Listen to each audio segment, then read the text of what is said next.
Bienvenue dans la petite ville de Ribeauvillé, un lieu qui ne s'est jamais complètement défait de l'époque médiévale. Et pour cause, 3 châteaux s'élèvent sur une même montagne, surplombant la ville. Au sommet se dresse le Haut-Rappolstein, reconnaissable par son immense tour. Puis, celui qui nous intéresse, le Saint-Ulrich, l'un des châteaux les plus grands et les mieux conservés d'Alsace. Aujourd'hui, il est possible de redonner vie en 3D aux ruines de cette forteresse. Grâce à l'association Ribolab, nous allons parcourir les phases d'évolution du château au cours des siècles, comprendre ce qui se cache derrière ces pierres pour découvrir le Saint-Ulrich sous un jour totalement inédit.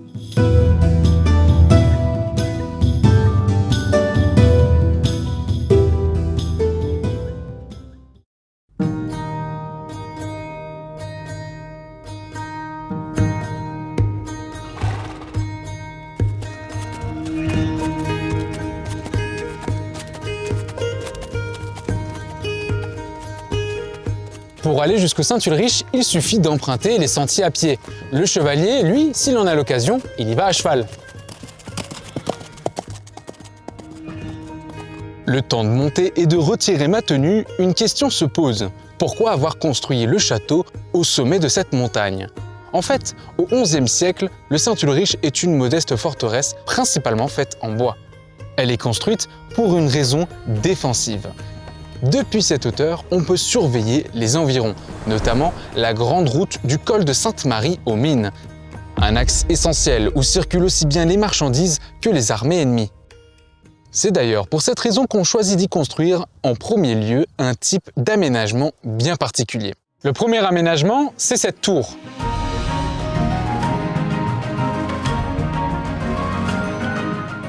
Il s'agit plus précisément d'un donjon. Construit pour surveiller les environs, il est, comme vous l'aurez compris, l'élément du château situé le plus en hauteur. Si l'emplacement du donjon ne va jamais changer, son apparence, quant à elle, va connaître de grandes modifications du XIe jusqu'au XIIe siècle. À l'origine, la tour possède une base en pierre surmontée d'un our en bois. Là-dedans, les gardes avaient une vue imprenable sur tout ce qui se passait aux alentours.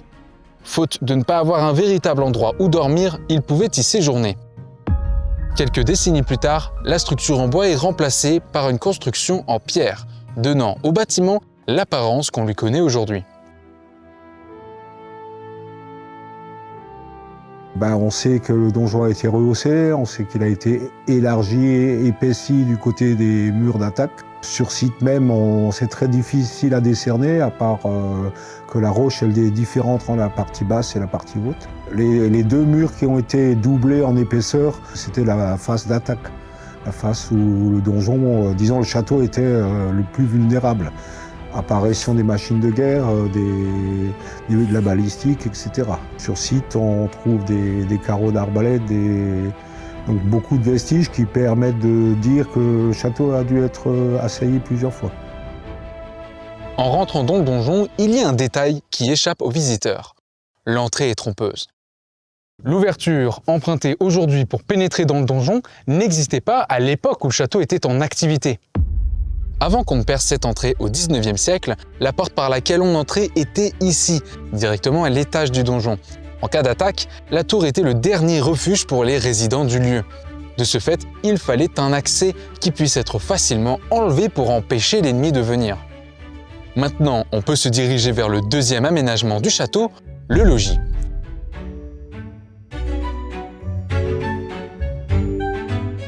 Après le donjon, on décide de construire ce logis. Dans l'état actuel, il reste tout de même une chose intéressante, la cheminée. Les vestiges qu'il reste de cette cheminée sont ses formes sculptées dans la pierre. Autrefois, elle devait être assez imposante, et pour cause, il faut pouvoir chauffer tout le logis. À cette altitude, les rigueurs de l'hiver rendaient sans doute la vie seigneuriale particulièrement éprouvante. Ça reste primitif au niveau habitat, on n'a pas de grandes salles très aérées, ventilées, etc. Mais à côté de ça, il faut quand même que les gens vivent dans le château. Donc la partie habitat, la partie logis primitif et tout ça, c'est où on habitait. Les gens du peuple habitaient dedans, si on peut appeler ça, vis-à-vis des seigneurs. Justement, les seigneurs du château, qui sont-ils? La dynastie qui a occupé le château de son édification jusqu'à son abandon, ce sont les Ribeaupierre. C'est eux qui sont à l'origine de l'évolution spectaculaire du Saint-Ulrich et des autres châteaux sur la montagne. Ribeaupierre est un nom qui résonne en Alsace. Ils sont très influents et tout ça, ils le doivent à leur richesse. Alors la richesse des Ribeaupierre, elle est liée au fait qu'ils soient propriétaires des mines d'argent de Sainte-Marie-aux-Mines. Sainte-Marie-aux-Mines, c'est, on va dire, la deuxième production la plus importante d'Europe au niveau d'argent à l'époque. Donc les Ribeaupierre avaient l'argent, ça c'est certain. Donc à partir de là, construire un château, être une vitrine au niveau de l'Alsace, c'était pas un problème. Ils étaient dans la cour de l'empereur d'Autriche, ou germanique on va dire. Ils avaient tout ce qu'il fallait autour d'eux, on les a pas embêtés. C'était plutôt l'inverse, on les a courtisés pour leur richesse. Ils avaient absolument tout ce qu'il fallait pour pouvoir affirmer leur richesse et leur force.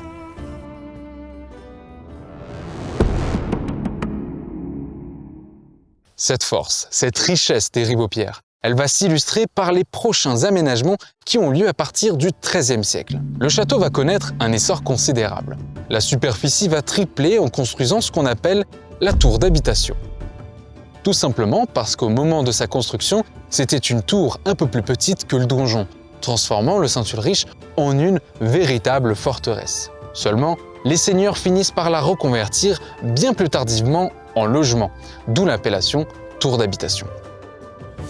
Mais comment expliquer cet agrandissement constant au fil des siècles, si ce n'est juste pour montrer que les Ribeaupierre ont les richesses nécessaires? Un mythe tenace veut que le château ait abrité une population nombreuse. Il faut s'imaginer un petit château au démarrage, la famille s'agrandit, on met les frères, les sœurs, on garde tout le monde reste dans la famille. Il n'y a plus de place pour les premiers dans une partie du château, on a grandi. De ce qu'on connaît en Alsace, un château comme ça n'était pas occupé par plus que 50 personnes. Il n'y a pas d'habitat autour à part les gens qui font vivre le château proprement dit. On ne va pas se retrouver avec 200 personnes, 300 personnes dans ce château. Fait encore plus surprenant, en temps de guerre, une garnison de seulement 15 à 20 personnes suffisait pour tenir le château. Une des parties les plus appréciées du château, c'est ce qu'on appelle la salle des chevaliers. C'est un grand logis qui possède une différence remarquable avec les habitations précédentes, sa façade. Un chef-d'œuvre architectural de 9 fenêtres magnifiquement sculptées dans la pierre. Ce sont des baies dites géminées, puisqu'elles comportent 2 baies, 2 ouvertures séparées d'une colonne au milieu. Pour couronner le tout, sur chaque fenêtre, un tympan au-dessus est percé pour être repercé par un oculus. Ce sont ces petits trous qui varient selon le couple de fenêtres. De tous les châteaux alsaciens, c'est pratiquement la seule galerie où on retrouve un ensemble, un lot de fenêtres qui est en place et qui est encore homogène. Tous les autres châteaux, ils ont été remaniés, c'était des petites salles, il y avait au maximum 2 ou 3 fenêtres. Ici, je crois, on en a 9. C'est une des mieux conservées de cette période romane sur toute l'Alsace. Il s'avère que la salle des chevaliers, c'est en vérité par populisme qu'on a gardé ce nom. Aucun texte antérieur aux années 1700 parle d'une telle salle. En même temps, une beauté architecturale pareille laisse place à l'imagination chez les visiteurs. Contrairement à l'autre logis, ici c'est beaucoup plus aéré et élaboré. On devait être sur une véritable salle d'apparat où l'on organisait de grands banquets.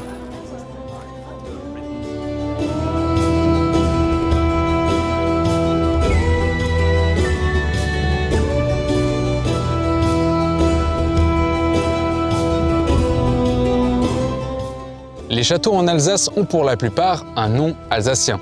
Le Saint-Ulrich semble être parmi tous ces noms une exception. En vérité, le château, lorsqu'il était en activité, se faisait appeler Großrapolstein, traduction le Grand Ribeaupierre. Il fallait évidemment savoir à qui appartenait ce grand château. C'est un aménagement à côté de la salle des chevaliers qui, curieusement, va changer son nom.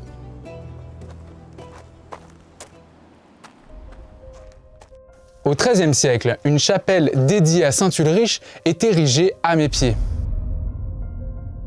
Cet aménagement qui peut sembler anodin va pourtant entraîner un changement de nom. Tardivement, le château Großrapolstein va devenir le Saint-Ulrich.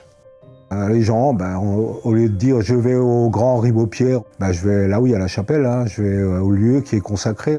Le populisme a voulu qu'on parle du Saint-Ulrich. Alors est-ce que c'était un seigneur qui s'appelait Saint-Ulrich, puisqu'il y en avait?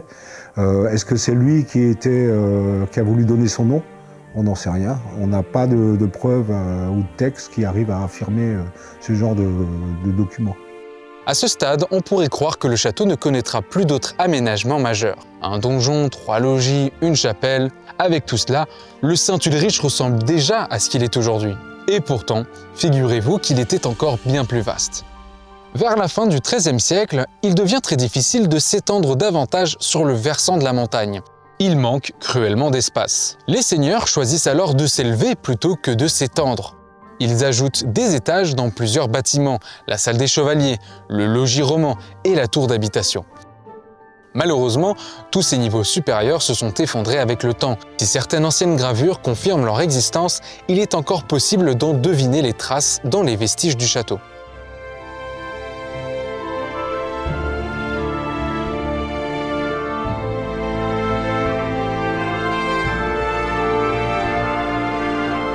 Il n'y a pas seulement ce que les effondrements ont rendu invisible, la nature y joue aussi son rôle. Ce que l'on voit aujourd'hui du Saint-Ulrich est bien loin de son apparence d'origine. La nature a repris ses droits, dissimulant de nombreux aménagements sous sa végétation.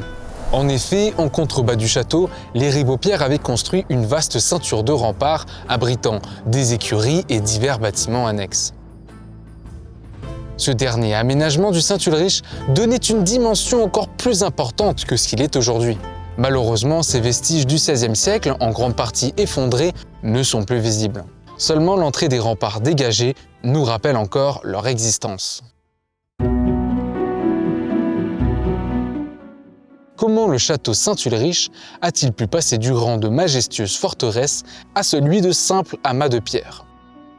À partir du XVIe, ou même déjà vraisemblablement avant, la vie seigneuriale dans une montagne, c'est un peu ruste.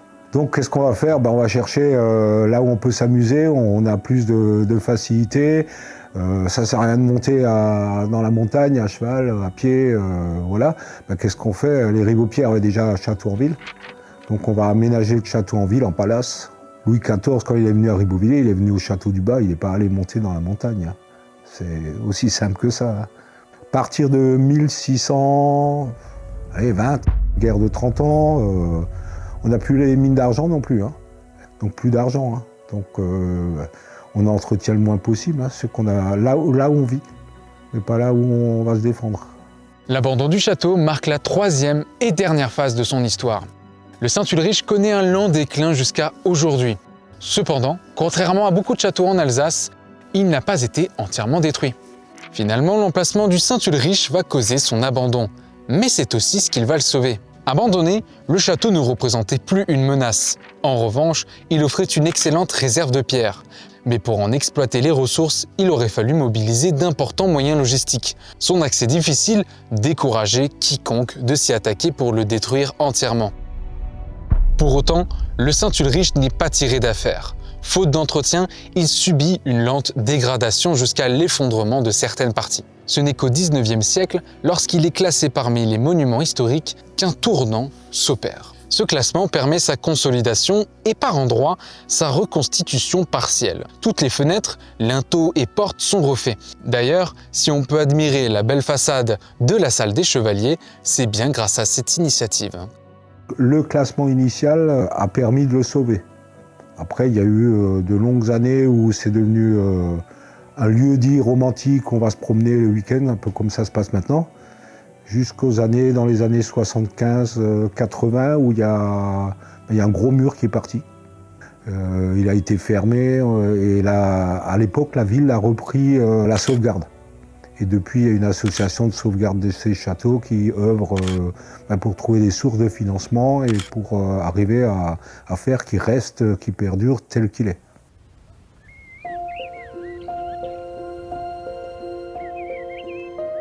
C'est ce qui nous amène à aujourd'hui. Pour la ville de Ribeauvillé, il n'est plus question de laisser le Saint-Ulrich et ses autres châteaux se délabrer.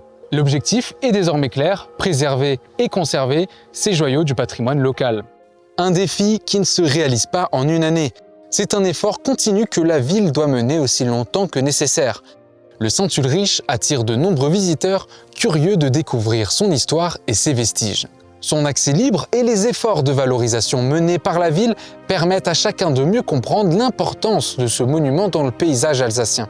Certes, il ne retrouvera jamais son apparence d'origine, du moins dans le monde physique. La réalité virtuelle pourrait bien être la clé pour lui redonner vie.